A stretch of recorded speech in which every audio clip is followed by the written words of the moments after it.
You're listening to an Airwave Media Podcast. Hi, I'm Matt Albers, host of the Pirate History Podcast. The men and women of the golden age of piracy are some of the most infamous and often misunderstood characters in all of human history.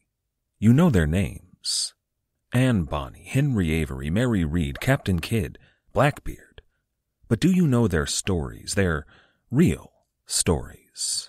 Every week over on the Pirate History Podcast, we examine what made these pirates sail the high seas in search of plunder and adventure and revenge. If you'd like to hear the stories of the real men and women who went on the account and sailed under the black flag, join us on the Pirate History Podcast. My history can beat up your politics. The Speaker of the House became a powerful office back in 1889, when a past Speaker denied congressmen of a sacred right they cherished, the right to become invisible. It used to be that members of the House of Representatives held a secret power. They could show up to the Capitol building, take their seats, say hello to their fellow members, and chat it up. But when the Speaker of the House called on them and asked if they were present, they could simply not answer. By refusing to vote yes or no on a motion, the minority could ensure that a quorum would not be achieved, and without a quorum, the resulting vote would be invalid. By this single action, they could stop the giant body that is the House of Representatives from running. It could be used to block all sorts of legislation and make the opposing party, the one that was in government, look very bad, and overall, they could be a pain in the rear until they got something they wanted, perhaps something for their district.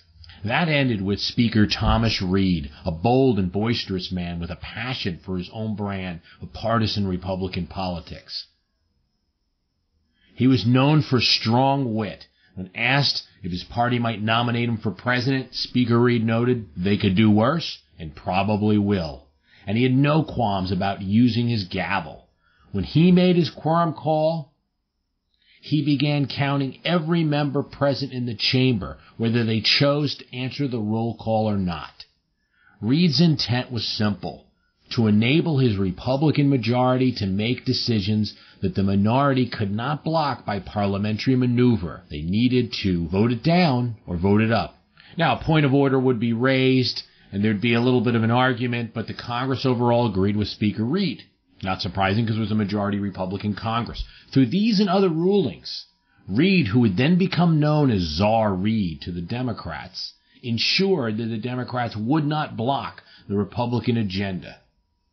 Speaker Reed did more to shape the functioning of Congress than anyone had up to that date, and his motto, "Government works best when one party governs and the other one watches," has survived several party switches and is basically the system that we have today. With its esoteric rules and mechanics, the House of Representatives is at once the center of the world democracy, the model of government by and for the people, and at the same time, the most undemocratic place on earth, a place where most ideas are dead if they don't have the support of a few people out of several hundred. And in the center of this contrasting reality is the Speaker of the House, sometimes grand, above the politics, and sometimes partisan. The recent events regarding former Congressman Mark Foley and the emails have put attention on Speaker Dennis Hastert, a man for which there has not been much attention put on in some time. A low man, former wrestling coach, and a consensus builder within the Republican ranks, who took office on January 6, 1999, leaping over several other prominent Republicans in the wake of the resignation of Speaker Newt Gingrich. A man who this June became the longest-serving consecutive Speaker, though it's unlikely he will ever match Sam Rayburn's 18 unconsecutive years. But what is the office that Speaker Hastert holds and the power that he has? The Speaker of the House is a uniquely American office. It's unlike its counterpart in most of the parliamentary democracies which the American system was based on. Parliamentary speakers simply provide voice to the parliamentary body. The American speaker, in many ways, is the body. It is a changing office, one that has been held by men that saw the position as neutral observer and timekeeper, all-powerful deal-maker, noble leader of the people's government, and a partisan leader. Many speakers who have held the office saw it as all of those at once.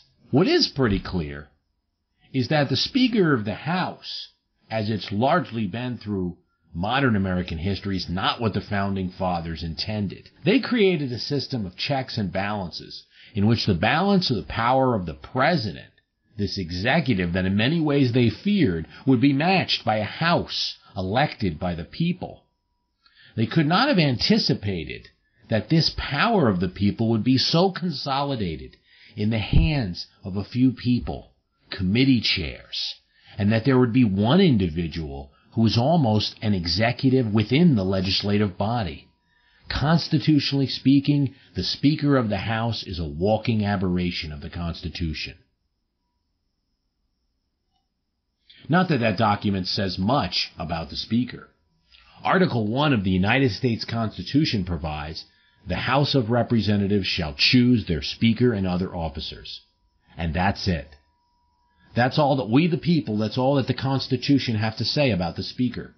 We don't even require that the person be a member of the House, though to this date no non-House member has ever served as Speaker.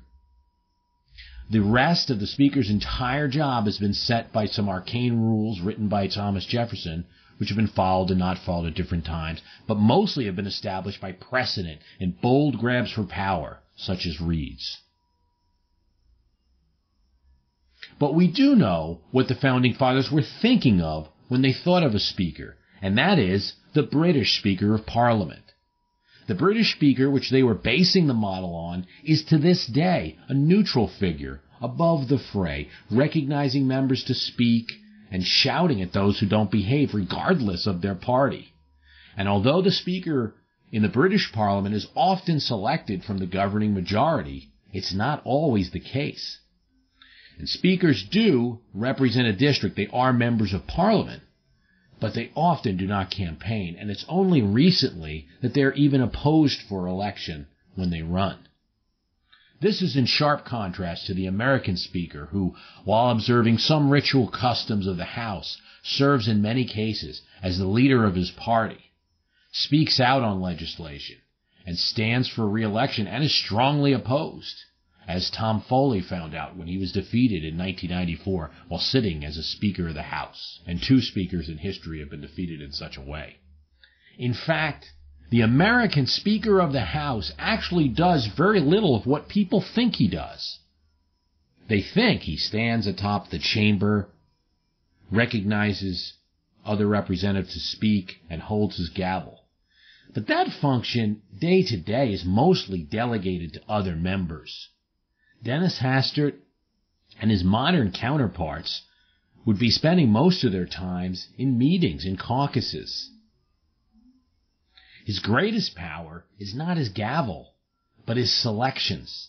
The Speaker appoints 9 of the 13 members of the powerful Committee on Rules, and that committee determines how debates will happen in the House, which is really everything. Furthermore, the Speaker appoints all members of select committees and conference committees. And if you remember back to your social studies how a bill becomes a law, the House votes for a bill, the Senate votes for a bill, and then they go to conference.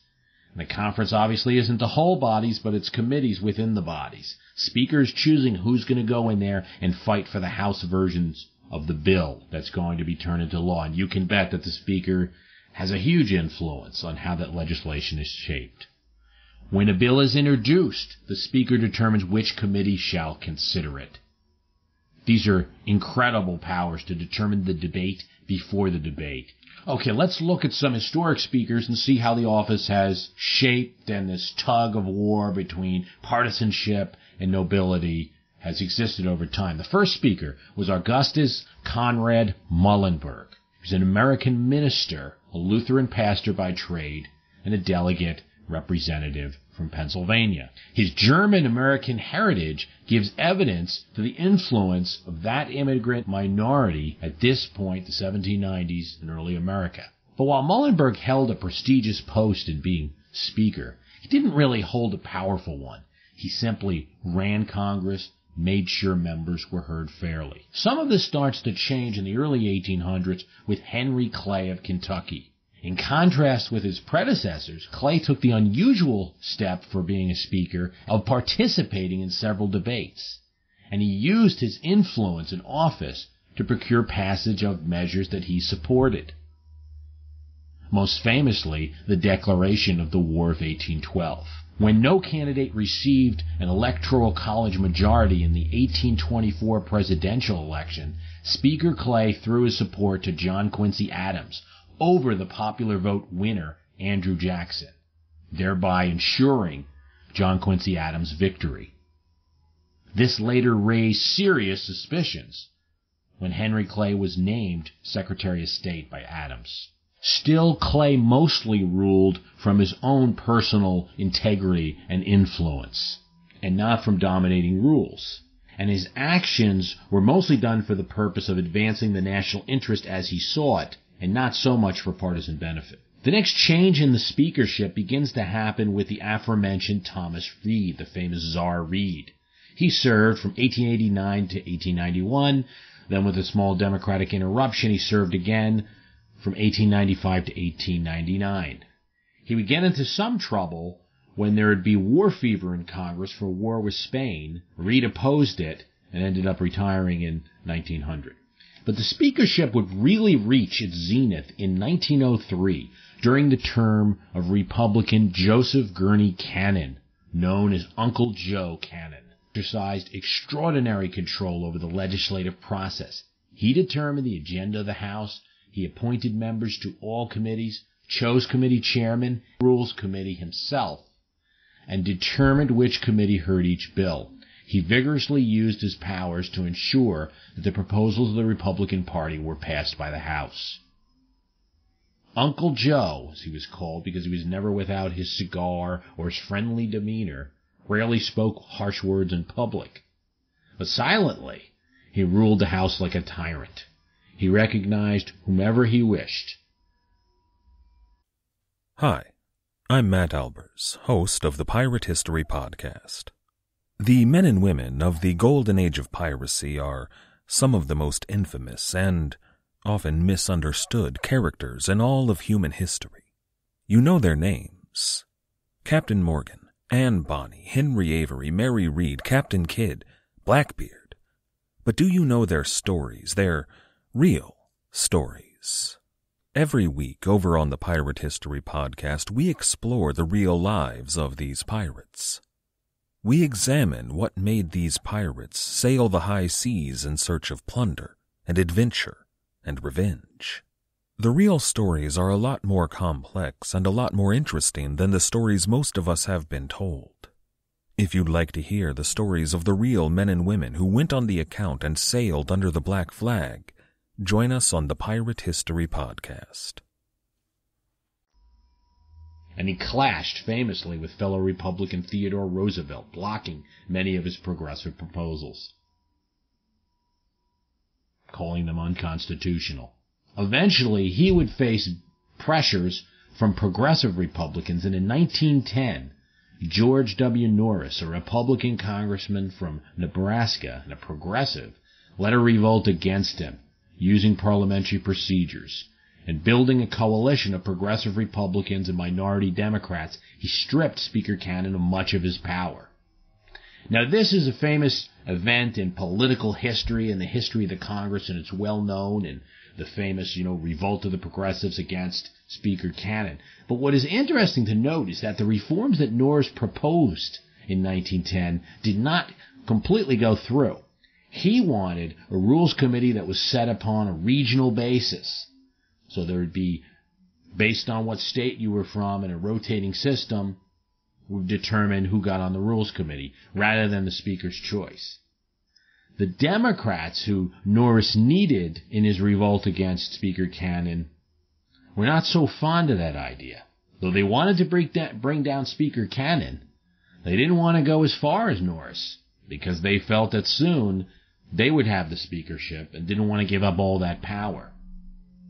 They would agree to increasing the size of the Rules Committee from 5 to 10 and removing the Speaker from the committee. But to this day, the Rules Committee, the all-important committee of the House and nucleus of legislation, is still controlled by the Speaker with the approval of the majority. In 1920, Nicholas Longworth took over as Speaker, and without any revision of the rules, he completely recovered the power of the speakership. In a way, Longworth was just as autocratic in his control as Reed or Cannon had been, but he did it in a more tactful, nicer way. And he did it with some bipartisan support. Longworth reached across the aisle to Democrats and forged a productive relationship with John Nance Gardner, who was the minority leader. And in fact, they would have regular Board of Education meetings featuring bourbon and cards in the back chambers, in which both parties would get to talk and work out differences.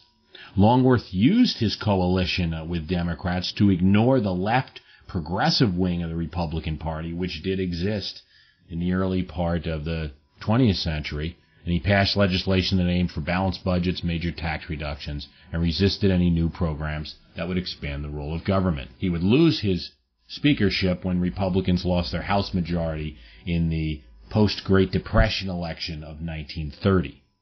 Sam Rayburn was legendary for his honesty and integrity, despised lobbyists, and did not accept anything from them. He only said, "I am not for sale," and walked away. In his years in Congress, Rayburn was very quiet about his private life, always insisted on paying his own expenses.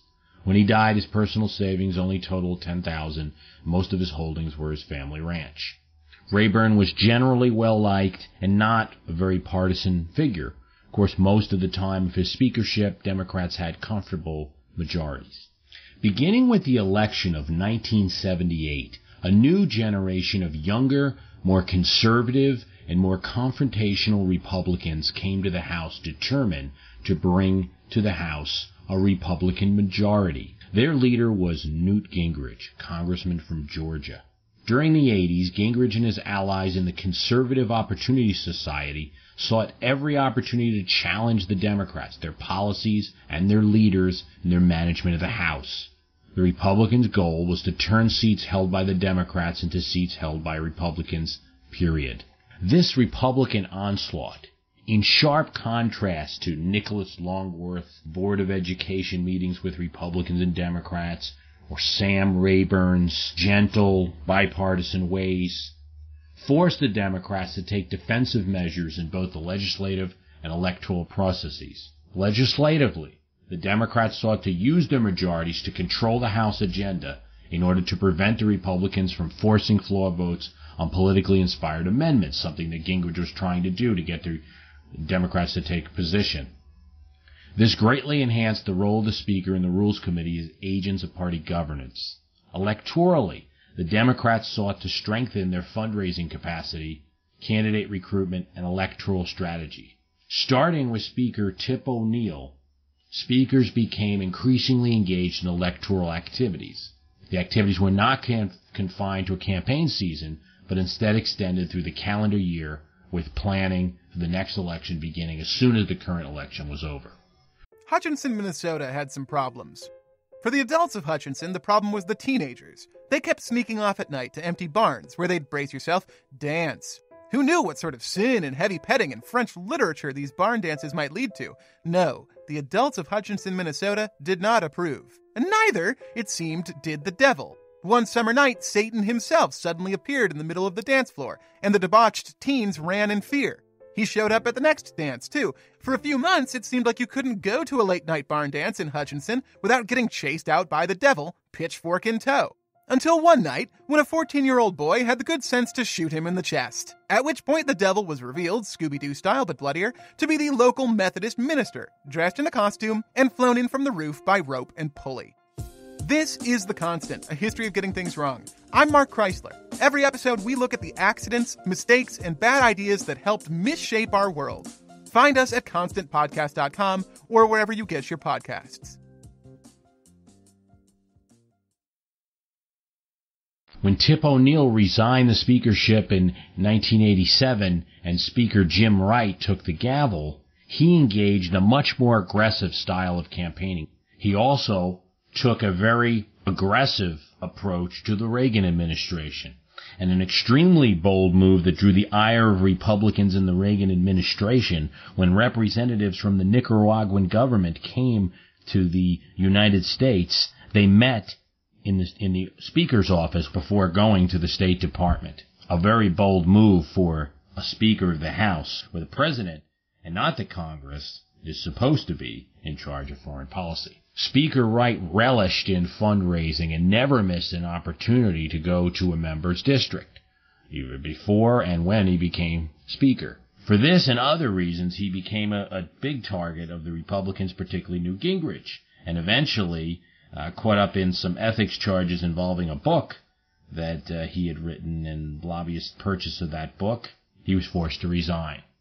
This story would almost be repeated when Newt Gingrich, the very congressman who had brought Speaker Wright down, had his own ethics violation involving his own book when he became Speaker, and in 1996 had to accept a censure from the House. Throughout history, Speakers of the House have not been well-known people. A testament to this is that only one, James Polk, ever made it to the presidency. It was said that Sam Rayburn could walk down most streets, even in Washington, D.C., and not be recognized. James Blaine was a Speaker of the House and ran for president, but was defeated. Reed and Cannon were both well-known public figures and appeared in newspapers and cartoons at the time, but in both cases, the public image did not lead to good results for their party. About the only exception to this is Tip O'Neill. O'Neill became the nation's leading elected Democrat and therefore the primary opponent of President Ronald Reagan. Republicans ran campaign advertisements against him in 1982, but to no avail. Speaker O'Neill's public approval ratings exceeded those of Ronald Reagan when he left office. To this day, he's the only Speaker of the House to have appeared in TV commercials, at least to my knowledge. Part of that might have been explained by Tip O'Neill's gregarious personality, which really came out on TV, and that because he was the subject of Republican attacks in 1982, he did get some sympathies for it. In strong contrast to O'Neill, Newt Gingrich, flush with power, assumed a very public role, one of the most public roles of a speaker ever, probably since Joe Cannon, when he took over Congress in 1995. But taking that public role involved a gamble. And when President Clinton won a square-off with congressional Republicans over the government shutdowns of late 1995 and early 1996, and when he, during his presidential re-election campaign, associated Gingrich with reactionary policies to great effect, it was clear that Gingrich's gamble in taking on the image of the entire Republican Party and the opposition to President Clinton had failed. Although Gingrich would continue for a few years as Speaker, his power was somewhat curtailed. Legislation preventing another government shutdown was proposed by members without his knowledge. There was a coup attempt in 1997, which was almost successful. And then in 1998, in the wake of unprecedented midterm election defeat for the Republicans, he was forced to resign. Another note about the Speaker of the House, and this is that the Speaker of the House has a relatively new role, historically speaking. An act of 1947 made by statute the Speaker second in line to the presidency.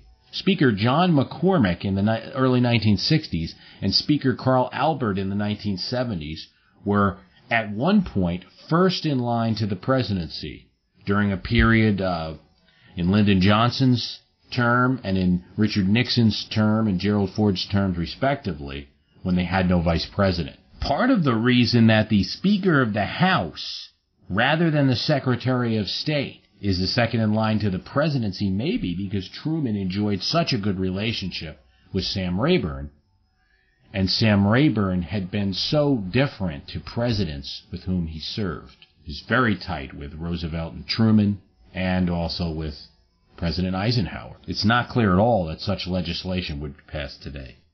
Let's summarize a bit here. So we know that the Speaker of the House is a uniquely American and very important player in our American system of government. He and just a few people that make up the majority leadership really control the House.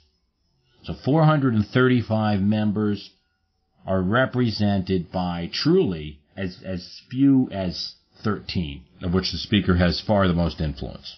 Throughout history, the speakership has rotated a bit between the noble, neutral gavel keeper and the partisan leader, though increasingly the trend in modern times, given modern fundraising and close House elections that we've had in the last quarter of the 20th century and now, increasingly, we've moved more towards the Speaker as the top partisan leader.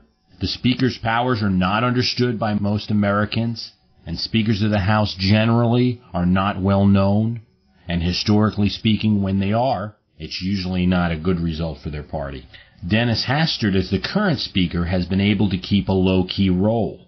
His new prominence, given the Foley scandal, may not turn out very good for Republicans. The Speaker of the House the next term, whether it's Hastert, whether it's another Republican, whether it's a Democrat, should seek to move the office more from its current partisan leanings to more of the Henry Clay, to more of the Sam Rayburn, even the Nicholas Longworth, a true speaker for the whole House and a builder of consensus. With history beating up politics, I'm Bruce Carlson.